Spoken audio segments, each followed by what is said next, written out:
مادام الاماكن اللي مش بترضى انها تشغل محجبين، ليه مش بيبقوا كاتبين اصلا من الاول ان هم مش عايزين محجبين؟ يا دوب دقيقتين بالكتير قابلوا البنت فيها وقالوا لها مع السلامة، ملك الشغل عندنا، انتي لابسة حجاب وده مش سكتنا. واقعة غريبة ومثيرة في نفس الوقت لبنت مصرية اترفضت في مقابلة عمل بسبب لبسها للحجاب. ايه بالظبط اللي حصل مع البنت وايه رد الجمهور عليها وعلى الشركة؟ كل ده واكتر هنعرفه مع بعض في الفيديو ده.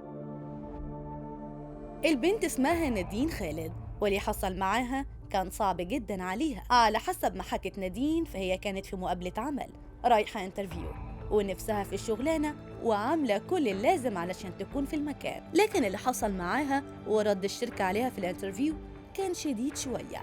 حرفيا اتعاملت كأنها جاية من ورا الجاموسة على حسب كلامها، وده وصفها هي مش أنا، ونقلته ليكم علشان تعرفوا قد إيه هي شافت في المقابلة دي. نادين حكت في فيديو على صفحتها على تيك توك إنها كانت رايحة مقابلة عمل، واللي قابلتها في مقابلة العمل دي كانت مش حلوة خالص معاها، وبكل بساطة رفضتها في مقابلة العمل، وده علشان نادين لابسة حجاب.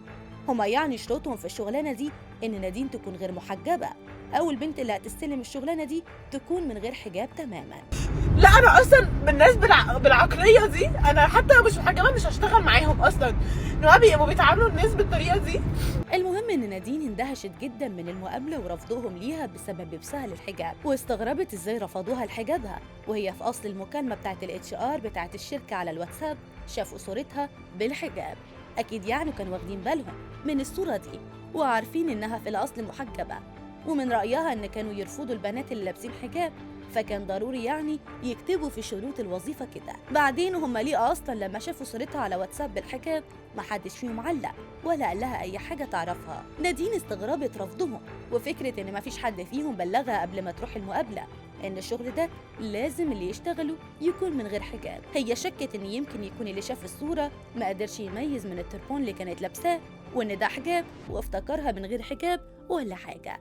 بس برضه شافت إن مش من حقهم تماماً يقابلوها المقابلة الصعبة اللي قابلوها بيها دي، ولا المعاملة اللي اتعاملت بيها في الانترفيو، ووصفت المعاملة كأنهم جايبينها من ورا الجاموسة عادل على المقابلة، وده طبعاً زعلها وأثر في نفسيتها على الآخر، وخلاها عملت الفيديو اللي حضراتكم شفتوا جزء منه في أول الفيديو. الحقيقة إن الفيديو بتاع نادين عمل ردود أفعال كبيرة قوي، عدد كبير من الناس شافوا الفيديو بتاعها وتعاطفوا معاها جداً، منهم اللي طلب منها يعرف اسم الشركة علشان يقاطعها، ومنهم اللي حاول يخرجها من حالة الزعل الشديد اللي هي فيها دي ويواسيها شوية ويحكي عن ظروفه المشابهة لنفس ظروفها ولمواقف مقاربة جدا لموقفها. دلوقتي بقى بعد ما عرفتوا الحوار اللي حصل كله مع نادين، بقى واجب تقولوا رأيكم في اللي حصل معاها.